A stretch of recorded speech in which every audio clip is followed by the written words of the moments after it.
পাবনায় হিজবুত তওহীদের সদস্যদের উপর সন্ত্রাসী হামলার ঘটনায় দায়েরকৃত মামলার ৪ নং এজাহার নামীয় আসামি মোহাম্মদ আলাল শেখ আদালতে হাজিরা দিতে এসে গ্রেপ্তার হয়েছেন। গতকাল ১৭ মার্চ পাবনা অতিরিক্ত চিফ জুডিশিয়াল ম্যাজিস্ট্রেট মোর্শেদুল আলমের আদালতে এসে জামিন আবেদন করলে আবেদন নামঞ্জুর করে জেল হাজতে প্রেরণ করে আদালত। গ্রেপ্তারকৃত আসামি মোহাম্মদ আলাল শেখ পাবনা সদর উপজেলার হেমায়েতপুর ইউনিয়নের চরঘোষপুর কাবলিপাড়া গ্রামের হারেজ শেখের ছেলে।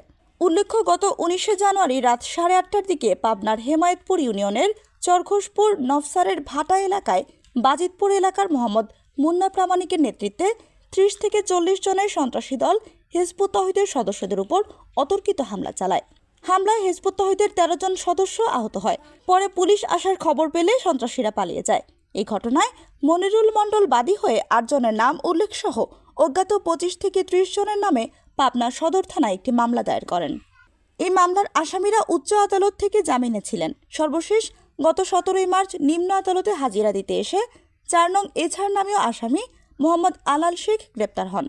এর আগে ২০২২ সালের ২৩ আগস্ট পাবনা সদর উপজেলার হেমায়েতপুর ইউনিয়নের চরঘোষপুর নফসারের ভাটা মোড়ে হিজবুত তওহীদের কার্যালয়ে সন্ত্রাসী হামলা করে সুজন মণ্ডল নামের এক হিজবুত তওহীদ সদস্যকে কুপিয়ে হত্যা করা হয়।